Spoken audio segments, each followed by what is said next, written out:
Confederation of central government employees and workers और national federation of postal employees union के बहादुर साथियों, भाइयों और बहनों, जैसा कि आपकी जानकारी में है कि देश के समस्त श्रमिक संगठनों ने, सारी 10 सेंट्रल ट्रेड यूनियनों ने और तमाम इंडिपेंडेंट फेडरेशन, संगठित असंगठित क्षेत्र में काम करने वाले मजदूर संगठनों ने, किसान संगठनों ने 26 नवंबर 2020 की एक दिन की राष्ट्रव्यापी हड़ताल पर जाने का निर्णय लिया है। साथियों, जैसा कि आपकी जानकारी में है कि श्रमिक वर्ग के लिए, मजदूर वर्ग के लिए, कर्मचारियों के लिए, किसानों के लिए जब से ये नई उदारवादी आर्थिक नीतियां शुरू हुई हैं, तभी से उनके बुरे दिन शुरू हुए हैं। लेकिन 2014 के बाद से, इस नई सरकार के आने के बाद से उन नव उदारवादी आर्थिक नीतियों पर बहुत तेजी से काम प्रारंभ हुआ और उसका सबसे बड़ा दुष्परिणाम मजदूरों के ऊपर पड़ा है। आप देख रहे हैं कि सारे विभागों में लगभग 40 से 50% शॉर्टेज है। तमाम मजदूरों के हितों के जो लेबर कानून थे, श्रम कानून थे, उनको इस सरकार ने उद्योगपतियों के हित में बदल दिया है। अभी फिलहाल में ही किसानों से संबंधित ये 3 बिल लेकर के आए हैं, जिन्हें सारे देश के किसान जिनका विरोध कर रहे हैं। इसी तरह से इस सरकार ने जितने वायदे किए, आज तक उन पर एक भी अमल नहीं हो सका है। हम सरकार के अन्य कामों की तरफ न जा करके कि क्या उन्होंने वायदे उस समय किए थे, 2 करोड़ रोजगार देने का वायदा किया था, काला धन लाने का वायदा किया था, सबके खाते में 15-15 लाख रुपए आ जाएंगे, लेकिन आज तक एक भी वायदा पूरा नहीं हुआ है, जिसमें 100 स्मार्ट सिटी भी शामिल थी, बुलेट ट्रेन चलाने की भी योजना थी। इसके विपरीत नोटबंदी करके, जीएसटी लागू करके और अभी इस महामारी के दौरान बिना सोचे समझे लॉकडाउन करके देश की अर्थव्यवस्था को तहस नहस कर दिया, जिसका सबसे बड़ा दुष्परिणाम मजदूर वर्ग के ऊपर पड़ा है, जो आपने देखा है। हम केवल अपने केंद्रीय कर्मचारियों की समस्याओं पर यहाँ विस्तृत प्रकाश डालेंगे। आपने देखा होगा कि 7th पे कमीशन, 7वें वेतन आयोग का गठन पिछली यूपीए सरकार करके गई थी और उस वेतन आयोग ने अपनी रिपोर्ट इस सरकार के कार्यकाल में प्रस्तुत की थी। जैसा कि आपकी जानकारी में है, एनजेसीए ने स्ट्राइक का नोटिस दे रखा था, लेकिन इस सरकार ने बिना स्टाफ साइड से बात किए एक तरफा उस 7वें वेतन आयोग को लागू कर दिया था। स्ट्राइक की तैयारियां चल रही थी। सरकार को जब ये जानकारी हुई कि केंद्र सरकार के सभी कर्मचारी हड़ताल पर जा सकते हैं, तो सरकार ने एक ग्रुप ऑफ मिनिस्टर्स का गठन किया और हमारे एनजेसीए के लीडर्स को वार्ता के लिए आमंत्रित किया। लीडर्स, यूनियन लीडर्स और मंत्रियों के बीच में वार्ता में ये तय हुआ था कि मिनिमम वेज के रिवीजन के लिए, पेंशन के लिए, न्यू पेंशन स्कीम के लिए और 7th पे कमीशन की जितनी एनोमलीज होंगी, उन सब को दूर करने के लिए अलग अलग कमेटियां गठित की जाएंगी। लेकिन आज 7 साल से ज्यादा बीत जाने के बावजूद भी एक भी कमेटी की कोई रिपोर्ट नहीं आई और एक भी किसी समस्या का समाधान नहीं हुआ है। ये पहला वेतन आयोग है जिसने कि जो सुविधाएं पहले से मिल रही थी उनमें कटौती की। मात्र 0.32 का फायदा इस पे कमीशन से हुआ। 2.25 ऑलरेडी हमको मिल रहा था, 2.57 फैक्टर लागू किया। इसके विपरीत जो पहले से मिल रही सुविधाएं थीं उनमें कटौती की।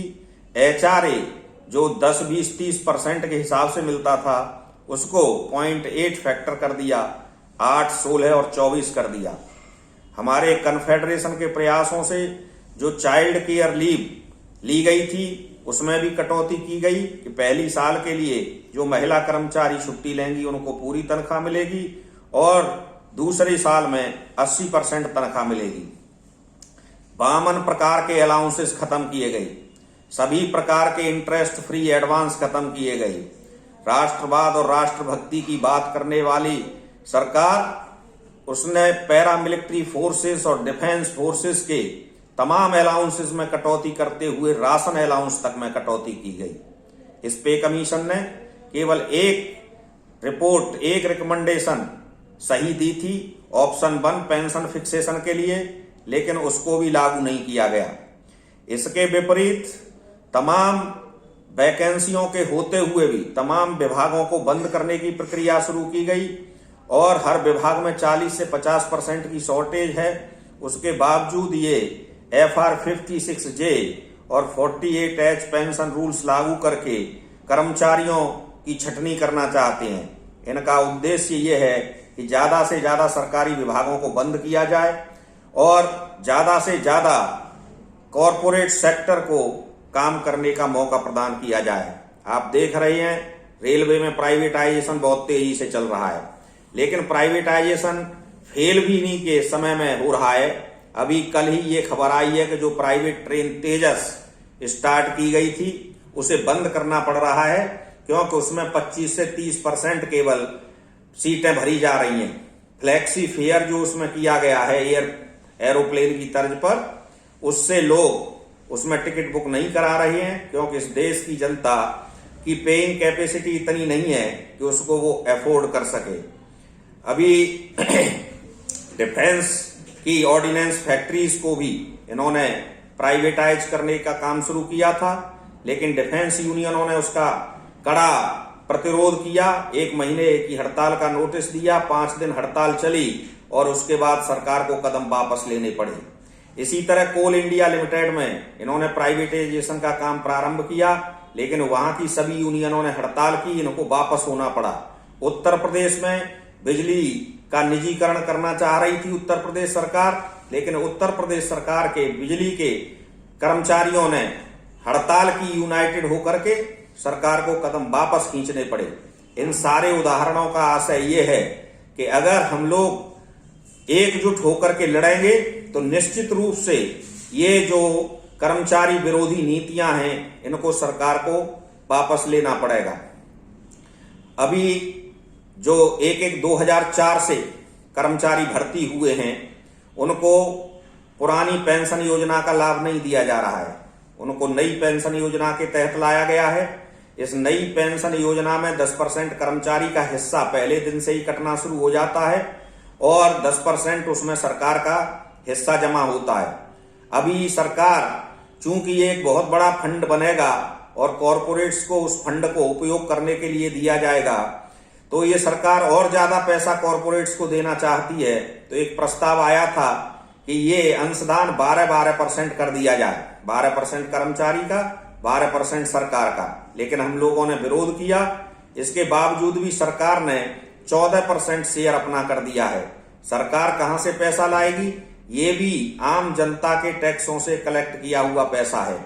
कन्फेडरेशन और NFP, NPS की वापसी के लिए पूरी तरह से लड़ रहे हैं। हालांकि एक बड़ा आंदोलन खड़ा करना चाहते थे हम all India state government employees federation और टीचर्स फेडरेशन के साथ मिलकर के, लेकिन एक बड़ा आंदोलन नहीं खड़ा हो पाया किन्हीं कारणों से। लेकिन फिर भी हमने NPS को हटाने के लिए तमाम अनवरत संघर्ष किए हैं, धरना प्रदर्शन, पार्लियामेंट मार्च, हड़ताल सभी की हैं और उसका परिणाम ये हुआ कि हर बार NPS में कुछ न कुछ परिवर्तन हुआ है। उसमें 40 और 60 का फॉर्मूला आया, 60% नगद भुगतान किया जाएगा, 40% एन्युटी में जाएगा, उससे पेंशन मिलेगी।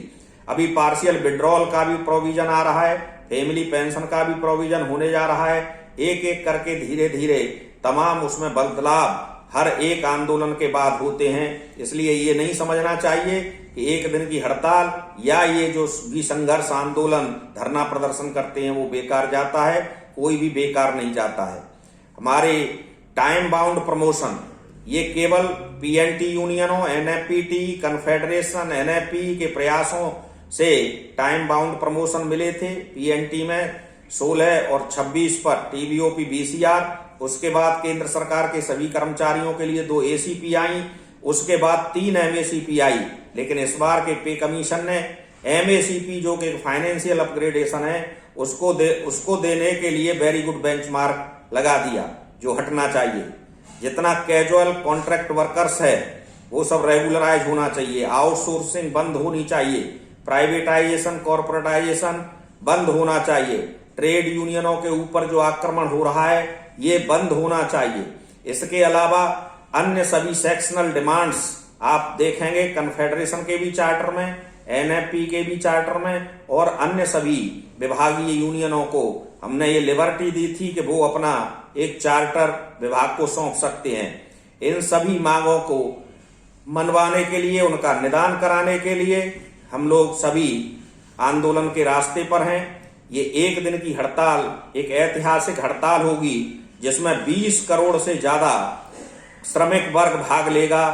केवल कुछ सरकारी यूनियनों को छोड़ करके और कुछ ऐसी यूनियनों को छोड़ करके जिनके नेताओं के दिल बहुत कमजोर हैं और जो केवल यूनियनों को कागज पर चलाना चाहते हैं, वो लोग इस यूनियन में भाग नहीं ले रहे हैं। और अत्यंत दुर्भाग्य की बात तो ये है कि वो इस हड़ताल के विरोध में प्रशासन के, सरकार के समर्थन में पत्र लिख रहे हैं। ये अत्यंत दुर्भाग्यपूर्ण घटना है। साथियों, इतिहास हमेशा बहादुरों का लिखा जाता है। जो लड़ते हैं, जो संघर्ष करते हैं, उनका इतिहास लड़ा जाता है।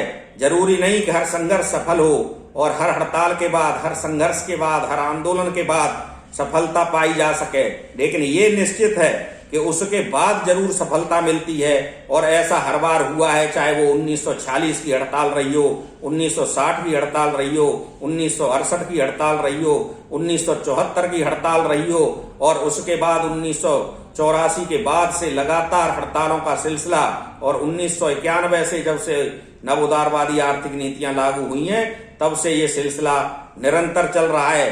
हम लोगों को ये गर्व होगा कि जब हमारे ऊपर आक्रमण हो रहे थे, जब सरकार इस तरह की नीतियां ला रही थी जो विभागों को बंद करने जा रही थी, सरकारी सुविधाओं को छीन रही थी, तब हम लड़ रहे थे। हमारी आने वाली पीढ़ी जरूर ये कहेगी कि हमारे पूर्वज लड़े, लेकिन ये लोग जो लड़ नहीं रहे हैं वो अपने आगे आने वाली पीढ़ियों से क्या कहेंगे? वो क्या ये जवाब देंगे कि जब अन्य यूनियनें लड़ रही थी तब हम अपने घरों में आराम से बैठे हुए थे? इसलिए साथियों, मेरी अपील है, किसी भी तरह के, किसी भी बहकावे में ना आकर के, किसी भी बात से न डर के, आपको निडर हो करके और विशेष करके कन्फेडरेशन और एनएफपी के सभी सदस्यों को इस हड़ताल में भाग लेकर के इस हड़ताल को 100% सफल बनाना है। क्योंकि कन्फेडरेशन और एनएफपीटी और एनएफपी का ये इतिहास रहा है कि जब भी विपरीत परिस्थितियां आई हैं हमने संघर्ष किया है। हमने उस समय भी हड़ताल के अधिकार के लिए हड़ताल की, जब सुप्रीम कोर्ट ने हड़ताल को अवैध डिक्लेयर कर दिया था। इसलिए हम इस हड़ताल पर जा रहे हैं। हड़ताल पूरी तरह सफल होगी। हम हमेशा लड़ते रहे हैं, जीतते रहे हैं और इस बार भी निश्चित रूप से हम जीतेंगे। धन्यवाद साथियों। इंकलाब जिंदाबाद।